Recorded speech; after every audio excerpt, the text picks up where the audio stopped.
Greetings and welcome to my review of IDW Sonic the Hedgehog issue 12. It's been a while since we tackled the main series. That's because there's been a number of delays caused by either IDW or the distributor. But at last, here it is. The conclusion, or rather the epilogue to the Battle for Angel Island arc. Spoilers from here on out, by the way. Yeah, the final battle happened last issue. Everyone versus Master Overlord. A new form Neo Metal Sonic took after absorbing Sonic's DNA, Shadow's DNA, and the Master Emerald itself. This form had an obvious weakness, which Knuckles exploited. While everyone distracted Master Overlord, Knuckles freed the Master Emerald, simultaneously robbing the giant robot of his power and saving Angel Island from falling into the ocean. Again. Once again, the real superpower of teamwork wins the day. Meanwhile, Mr. Tinker, aka Dr. Eggman with amnesia, was taken to one of his old bases,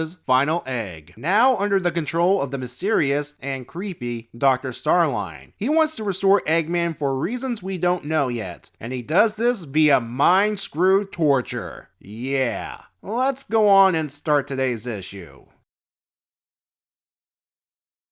We begin with Sonic and Tails in a lab with Metal Sonic hanging there in chains. To jump ahead a bit for clarity, our heroes are still on Angel Island, and Tails is making repairs to the hijacked airship due to him using it as a battering ram last issue. So I assume this lab is inside said airship. Tails finishes the necessary repairs and reactivates Metal Sonic on Sonic's insistence. Despite the mechanical doppelganger wanting to attack Sonic on sight, Tails thankfully only took care of the worst damage. He's in no shape to fight. Sonic will let him go so he can live his life as he sees fit, even offering a hand in friendship, to which Metal Sonic refuses before taking off. Well, he did lose a major campaign. If only he protected the Master Emerald area like I suggested last issue. Some of you are wondering, why are they letting Metal Sonic go instead of dismantling him or something? First of all, he's a game character, so they're not going to kill him off. They're not going to do what Archie Comics did for a time, blow up a Metal Sonic only to have Eggman build a new one later. Second, everyone thinks Dr. Eggman is no longer a threat thanks to becoming the kind Mr. Tinker in a remote village, thus unable to restore Metal Sonic completely. What our heroes don't know is Mr. Tinker was kidnapped, and Dr. Starline here has been trying to restore the Eggman persona via mind screw torture, which hasn't seemed to work as Mr. Tinker went through the process 3 times now with little results. Starline thinks something must trigger his real memories, but so far, nada. Not even the side of Orbot and Cubot does anything, not that they seem to mind. We also learn that Starline was indeed responsible for breaking Rough and Tumble out of the village from issue 3. We'll learn how soon, and the only reason they're helping Starline is so Eggman can provide them with new weapons to have revenge against Sonic. All of this is interrupted when someone else joins the party, Metal Sonic.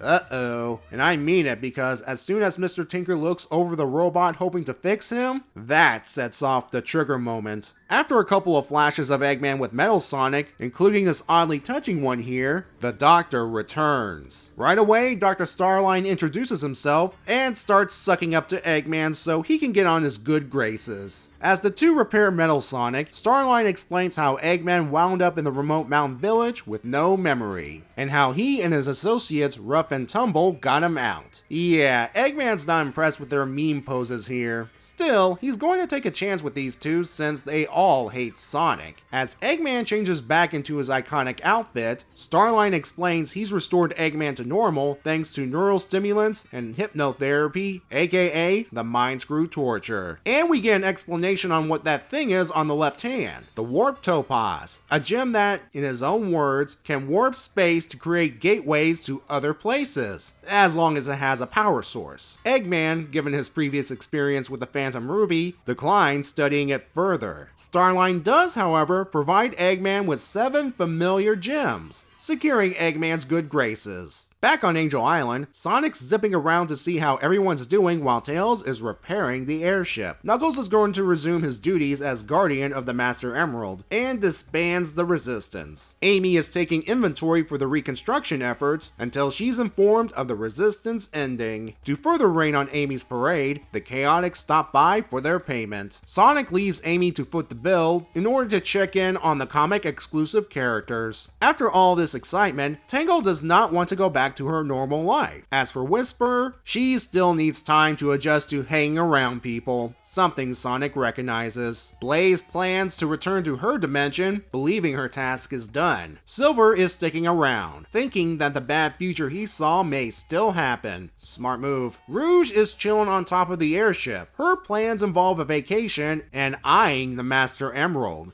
Some things never change. She also confirms that Shadow is gone, never to look back again. I see what you did there, comic. Tails finishes the necessary repairs, and the airship takes off, with Knuckles watching from the shrine. This has to be a nod to the ending of Sonic 3 and Knuckles. It's too much of a coincidence not to be. Back over to the villains. The Sonic and Shadow biodata Metal Sonic acquired got corrupted, convenient, and Eggman's moving on to a new plan. Or as he says right here, time for a change of pace! The new plan will take time to get started, so he puts Starline in charge of distracting Sonic until it's ready. He passes by Rough and Tumble, and after making sure the two understand what they're getting, he pulls up these plans. Something that will announce to the world Eggman's back. Something that sorta reminds me of the Guardians from Breath of the Wild. Yeah, the world's doomed.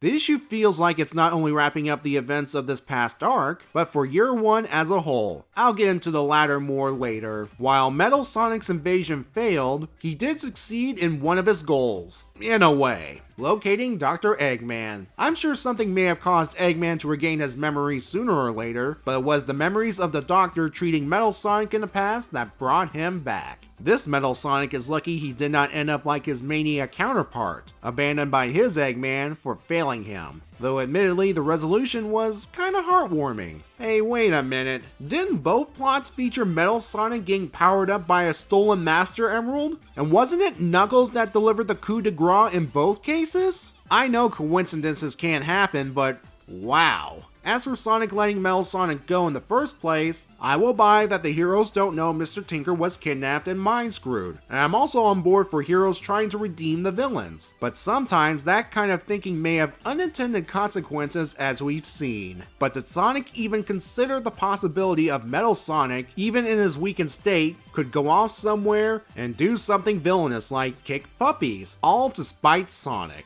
Back over to Eggman. Yeah, we know he had to come back at some point, main villain and all, but sad to see the Mr. Tinker personality disappear. All good things have to come to an end, I suppose. Dr. Starline. He didn't go through all this so he can become Eggman's newest lackey. He's up to something, I'm sure of it. Playing the long game, sucking up to Eggman until the opportune moment. At least I hope that's the case. Speaking of which, did he really get all the Chaos Emeralds? I guess we'll have to wait and see. Which brings us to the Warp Topaz. That gem on his left hand might explain how every villain gathered at Final Egg. My theory is Metal Sonic was using Final Egg as his base of operations, and Starline was observing him from the shadows. Again, thanks to the Warp Topaz. Starline brings Eggman to this base while Metal Sonic took the Egg Fleet to Angel Island, and when Metal Sonic retreated, he returned to his base to find Eggman and three strangers hanging about. Two of them, Rough and Tumble, are out for revenge after Sonic humiliated them with that stunt back in issue 3. No mention of Knuckles though. I mean, he was there. I guess he wasn't important enough. Speaking of, we're definitely seeing some things return to what they were pre-Forces, such as Knuckles resuming his duties as Guardian of the Master Emerald. The fate of the Resistance is unknown, but if it does continue, more than likely Amy will be the leader. She was basically the real brains of the operation anyway. The Sonic checking in on everyone shows the Hedgehog does care for his friends. Though admittedly, leaving Amy at the mercy of the Chaotix was a jerk move. Still, it was nice to see this cooldown period before the characters go their separate ways. It doesn't feel rushed, it doesn't drag on. We see what we needed to see and no more. Overall, the issue does its job concluding things from year 1 while setting things up for year 2. Eggman's back in business and has some new plan involving whatever this is. Dr. Starline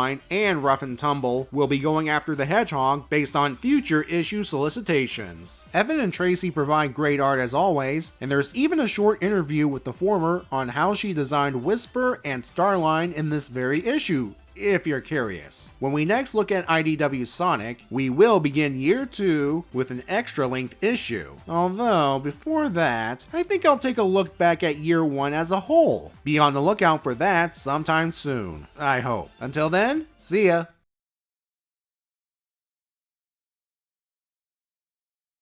Yeah, Eggman's face here screams, maybe I made a mistake in hiring these lunkheads.